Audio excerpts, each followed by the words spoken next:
अस्सलाम वालेकुम स्टूडेंट्स। आज जो हमारा टॉपिक है वो है बाइनीम रिएक्शन, जिसका नाम है रिफॉर्मेट्स्की रिएक्शन या जिसको रिफॉर्मेट्स्काई रिएक्शन भी बोला जाता है।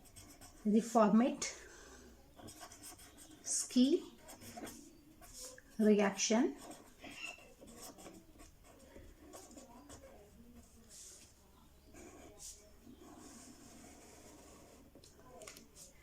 रिफॉर्मेट्स्की रिएक्शन। तो अब हम इसमें सबसे पहले डिस्कस करेंगे इसकी डेफिनेशन को कि ये रिएक्शन होता क्या है। रिफॉर्मेट्स्की रिएक्शन में हम क्या चीज़ डिस्कस करेंगे। सबसे पहले इसकी डेफिनेशन, सेकेंड पे हम इसका जो केमिकल रिएक्शन है वो डिस्कस करेंगे, थर्ड पे हम इसके मैकेनिज्म को कंप्लीट मैकेनिज्म को डिस्कस करेंगे। तो प्रोसीड करते हैं।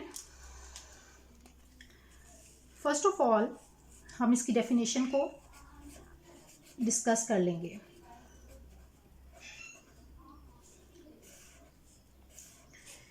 तो रिफॉर्मेट्स्की रिएक्शन क्या है।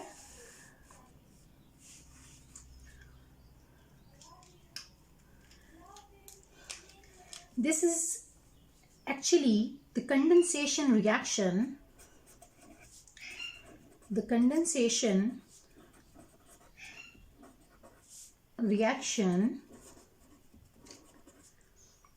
of alpha haloester with carbonyl compounds। ये क्या है, एक कंडेंसेशन रिएक्शन है किसका, अल्फा हेलोएस्टर का कार्बोनाइल कंपाउंड्स के साथ। तो कार्बोनाइल कंपाउंड्स में आ जाता है आपके पास aldehydes and ketones. Aldehydes and ketones in the presence of, reaction conditions क्या है, in the presence of zinc metal. In the presence of zinc metal जो है ये रिएक्शन होगा which is carried out in an inert solvent such as, कौन कौन से inert solvent आप यूज कर सकते हैं, एथर या फिर benzene, in order to produce the product that is beta hydroxy ester।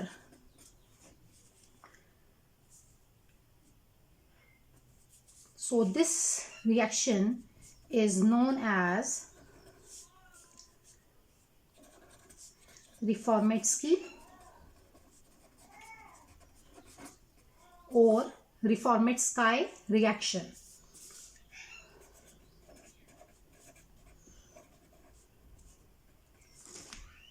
ये हमने डिस्कस कर लिया इस कंप्लीटली इसकी डेफिनेशन को। So this is the definition of Reformatsky reaction.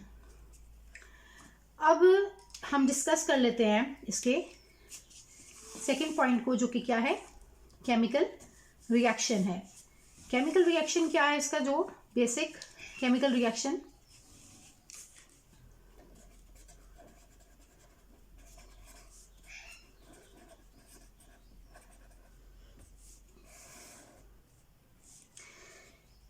Generally होगा क्या, रिएक्शन क्या है कि एल्डिहाइड्स और कीटोन्स ये रिएक्ट करते हैं किससे, अल्फा हेलो एस्टर से। In the presence of reaction condition क्या है, जिंक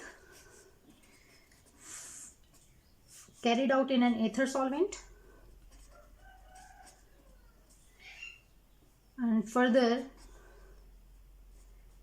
acid hydrolysis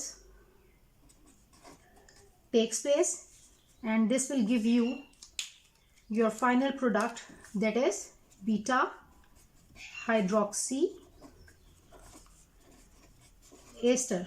ये तो हमने जनरल बात की कि ये इस तरह से होगा. अब हम स्पेसिफाई करेंगे कि किस तरह से कीटोन्स जो हैं और कौन सा हेलो एस्टर, जैसे हम ले लेते हैं हेलो एस्टर में अब हम क्लोरो भी ले सकते हैं, ब्रोमो भी ले सकते हैं. तो हम प्रोसीड करते हैं क्लोरो से, और जिंक एथर ये रिएक्शन कंडीशंस हैं और एसिड हाइड्रोलिसिस होगी और ये आपको final product beta hydroxy ester देगा.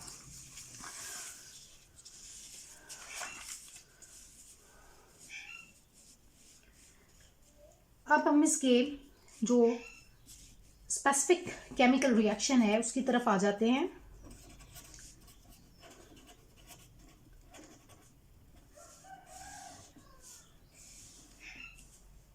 उसको डिस्कस करते हैं कि हमने लिया acetone, that is CH3 C double bond O CH3 in the presence of alpha halo ester.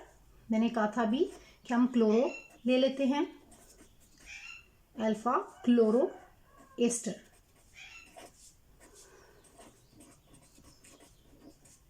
तो ये आपके पास आ गया क्लोरो एस्टर. कौन सा? अल्फा क्लोरो, क्योंकि कार्बोनाइल ग्रुप से नेक्स्ट कार्बन, यानी कि फंक्शनल ग्रुप से जो नेक्स्ट कार्बन होता है यहाँ पर, वो क्या है? Alpha carbon. तो ये अल्फा के साथ अटैच्ड है क्लोरो, तो अल्फा क्लोरो एस्टर. तो हम इसको लिख लेते हैं यहाँ पर, this is your ketone, that is acetone, and this is your alpha chloro ester. और इसका रिएक्शन हो रहा था किसकी प्रेजेंस में? अभी मैंने रिएक्शन कंडीशंस डिस्कस की थी आपके साथ, जिंक मेटल की प्रेजेंस में, in the presence of ether, या फिर आप बेंजीन भी ले सकते हैं as an inert solvent, and which is further followed by acid hydrolysis, H positive H2O. तो ये आपको आपकी फाइनल प्रोडक्ट देगा, दैट इज CH3C. ये वाला जो O है इसके साथ जो है हाइड्रोजन, जब आप एसिड हाइड्रोलिसिस करते हैं तो ये ऑक्सीजन जो है H को एक्सेप्ट कर लेगी और यहाँ पर OH बन जाएगा, और यहाँ पर बाकी पार्ट जो है ये इसके साथ आके अटैच हो जाएगा. तो ये वाला जो पार्ट CH3, ये CH3 जो है ये कंबाइन होगा CH3CO, ये वाला जो O है इसके साथ आके ये एसिड हाइड्रोलिसिस H पॉजिटिव वाला ये आके इधर अटैच होगा, और बाकी CH2 फर्दर इसके साथ अटैच होता जाएगा.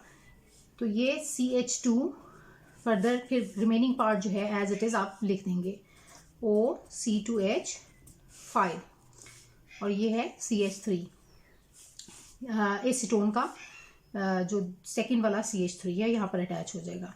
तो ये आपके पास जो है फाइनल प्रोडक्ट होगी, जिसको हम कहते हैं बीटा हाइड्रोक्सी एस्टर. क्यों कहते हैं बीटा हाइड्रोक्सी? क्योंकि ये फंक्शनल ग्रुप है, फंक्शनल ग्रुप से नेक्स्ट कार्बन जो है ये alpha carbon, and this is your beta carbon. तो ये बीटा पोजीशन पे हाइड्रोक्सी ग्रुप लगा हुआ है, तो इसी वजह से हम इसको कहते हैं बीटा हाइड्रोक्सी एस्टर. ये आपकी मेन प्रोडक्ट है जो कि हम बनाते हैं, फॉर्मेशन इसकी होती है थ्रू रिफॉर्मेट्स की रिएक्शन. अब हम डिस्कस कर लेते हैं, this is your main product.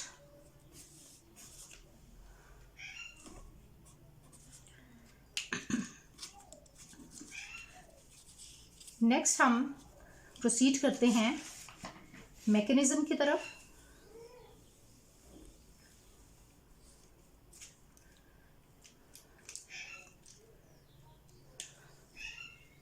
Mechanism of Reformats की रिएक्शन. Now we are going to discuss its detailed mechanism. Detail mechanism की बात करें तो हम कहते हैं कि ये रिएक्शन जो है बेसिकली 2 स्टेप्स में होगा, स्टेप नंबर 1 एंड स्टेप नंबर 2। स्टेप नंबर 1 में फॉर्मेशन होगी जिंक इनोलेट की, formation of zinc enolate takes place, जिसको हम कहते हैं रिफॉर्मेट्स की रीएजेंट। और सेकेंड स्टेप में क्या होगा, formation of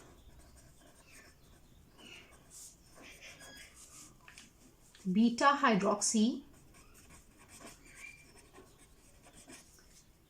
ester takes place which is our main product. अब हम इनको स्टेप्स को डिस्कस करते हैं completely one by one.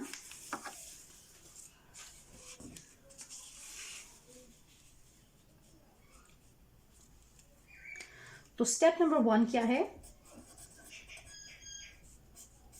Formation of zinc enolate और रिफॉर्मेट्स की रिएजेंट, आप इसको रिफॉर्मेट्स का रिएजेंट भी कहते हैं। तो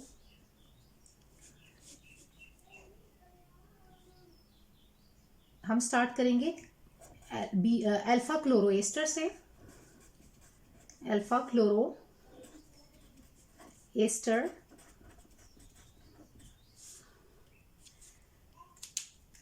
और जिंक जो है इसके पास क्या है, लोन पेयर ऑफ इलेक्ट्रॉन है। और आपको ये भी पता है कि जिंक क्या है, मेटल है। तो मेटल्स के अंदर टेंडेंसी होती है कि वो क्या करता है कि फौरन से अपने इलेक्ट्रॉन्स लूज कर देता है, इलेक्ट्रॉन पेयर, ये लोन पेयर। तो ये क्या करेगा, अपने इलेक्ट्रॉन्स को आसानी से लूज कर देगा। And as zinc contains lone pair of electron on it, so ये लोन पेयर जो है जिंक का, ये अटैक करेगा on the oxygen of carbonyl. Carbonyl के ऑक्सीजन के ऊपर ये अटैक करेगा और यहाँ से ये बॉन्ड यहाँ पर शिफ्ट हो जाएगा और ये वाला बॉन्ड ब्रेक होके यहाँ पर शिफ्ट हो जाएगा।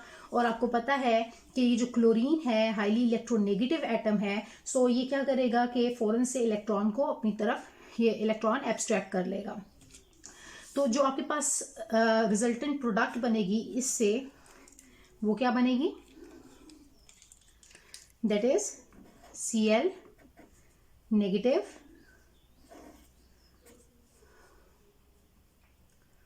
सॉरी ये बॉन्ड अब खत्म हो गया है, ये बॉन्ड मेंशन नहीं कीजिएगा। Cl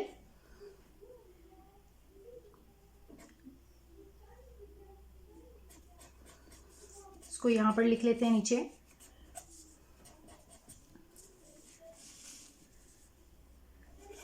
Cl नेगेटिव CH2, क्योंकि ये बॉन्ड अब ब्रेक हो गया हुआ है तो ये बॉन्ड अब यहाँ पर हम मेंशन नहीं करेंगे। CH2 यहाँ पर डबल बॉन्ड आ गया, फिर C यहाँ पर सिंगल बॉन्ड और जिंक ने ऑक्सीजन के ऊपर अटैक किया था तो यहाँ पर हमने जिंक अटैच कर दिया इसके साथ और remaining product that is remaining part O(C2H5) attach हो गया। In the very next step, अब ये जिंक जो है इसने अपने इलेक्ट्रॉन्स लॉन पेयर जो है वो ऑक्सीजन को पर अटैक करवाया था तो इसने लूज कर दिए हैं, तो इसके ऊपर क्या आ गया, चार्ज पॉजिटिव। अब in the very next step क्या होगा कि ये नेगेटिव चार्ज क्लोरीन के ऊपर जो है, ये जिंक के ऊपर पॉजिटिव चार्ज, ये दोनों कंबाइन होंगे और आपको जो नेक्स्ट स्टेप में प्रोडक्ट मिलेगी वो क्या होगी, CH2 double bond CO Zn Cl O(C2H5। तो ये जो है इस तरह से फॉर्मेशन हो गई जिंक इनोलेट की। ये क्या है, जिंक इनोलेट। इसको जिंक इनोलेट कहा जाता है या रिफॉर्मेट्स का या रिफॉर्मेट्स की रिएजेंट बोला जाता है। तो ये हो गया सारा स्टेप नंबर 1। होप सो कि आपको सारों को समझ आ गई है, जो कि क्या था, फॉर्मेशन ऑफ जिंक इनोलेट। अब हम प्रोसीड करते हैं स्टेप नंबर 2 की तरफ, जो कि क्या है,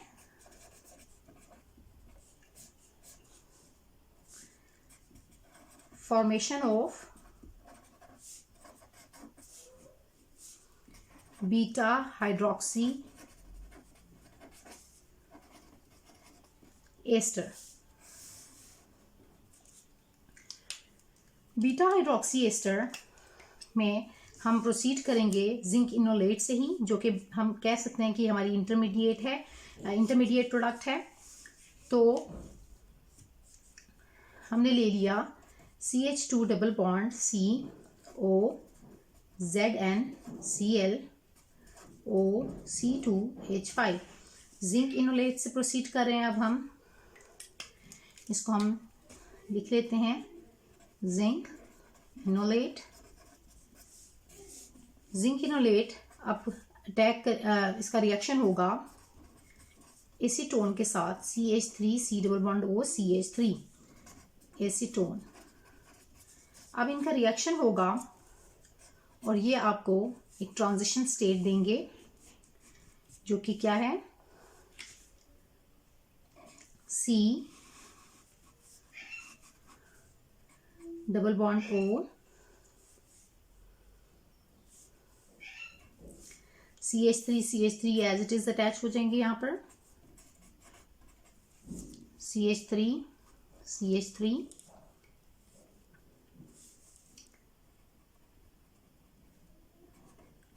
Zn और Zn के ऊपर अटैच हो गया Cl, ऑक्सीजन O और C डबल बॉन्ड ये वाला CH2 और OC2H5 इस तरह से यहाँ पर आ गया।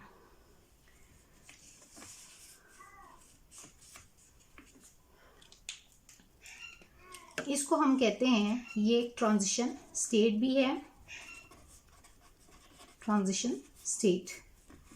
अब होगा ये कि ये बॉन्ड जो है यहाँ पर ऑक्सीजन ने 3 बॉन्ड्स बनाए हुए हैं, 1, 2 एंड 3, जबकि इसके अंदर तो कैपेबिलिटी है सिर्फ 2 बॉन्ड्स बनाने की।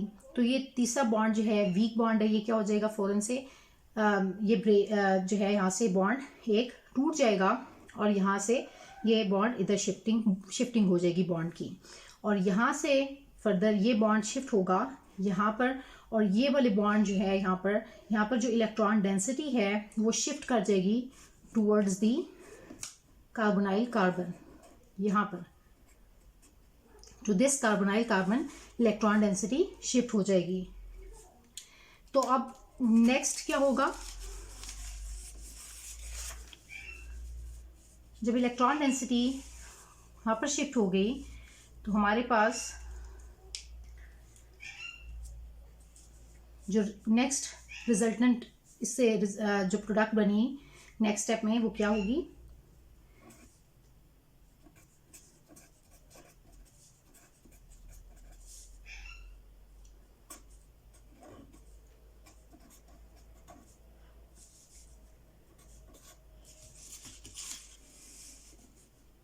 OZnCl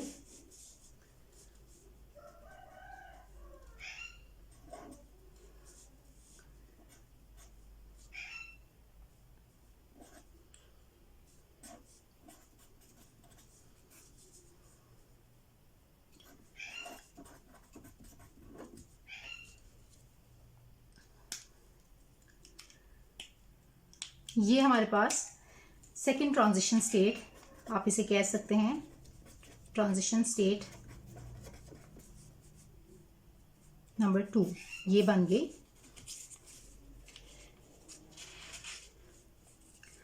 ट्रांजिशन स्टेट नंबर 2 अब होगा ये कि इसकी क्या होगी, एसिड हाइड्रोलिसिस। जब हम इसके अंदर इसकी एसिड हाइड्रोलिसिस करेंगे तो एसिड हाइड्रोलिसिस में क्या होगा, KH और OH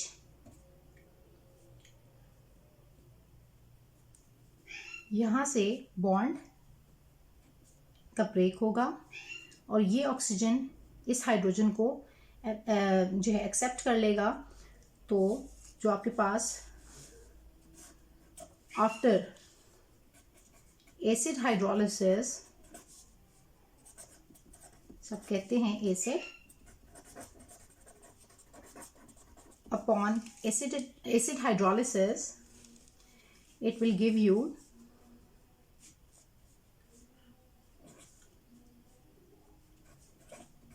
OH, ये OH हो जाएगा, CH3,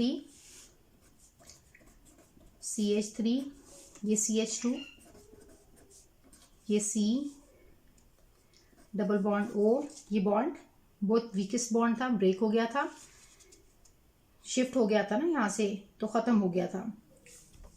जो बॉन्ड यहाँ से यहाँ पर शिफ्ट हो गया था, तो यहाँ पर ये बॉन्ड नहीं अब रहेगा, ये बॉन्ड अब यहाँ पर एग्जिस्ट नहीं करेगा। और आपके पास जो है CH2, C double bond O, C2H5, ये आपके पास आ गया your main product, that is beta hydroxy ester. ये बीटा पोजीशन पर हाइड्रोक्सी ग्रुप लगा हुआ है, तो इसको हम कहते हैं बीटा हाइड्रोक्सी। और एस्टर क्यों कह रहे हैं? क्योंकि इसके जो है ये सारा पार्ट जो है R पार्ट है, RC डबल बॉन्ड O और OR, तो ये एस्टर जो है फंक्शनैलिटी है। सो हम इस वजह से एस्टर फंक्शनैलिटी की वजह से इसको हम कह रहे हैं यहाँ पर ester, beta hydroxy ester, and it is your main or major product. So this is the whole mechanism of Reformitsky reaction.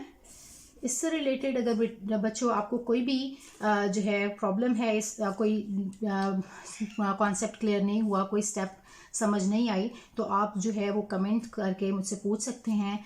Hope so कि आपको सारों को समझ आ गई होगी। Thank you so much.